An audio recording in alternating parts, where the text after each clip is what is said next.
What's up, guys? In this video, I'm going to show you guys how to copy all text messages on Android. So what you want to do is go to the Play Store and download this app called Textra.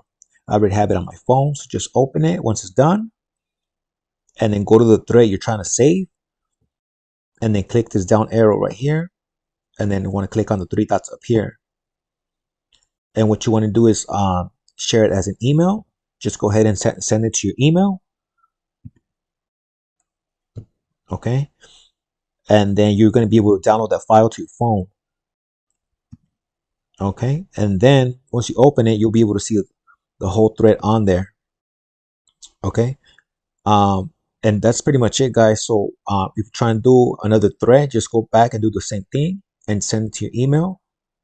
And then the file will be downloaded to your phone as well, so it'll be saved on there as well.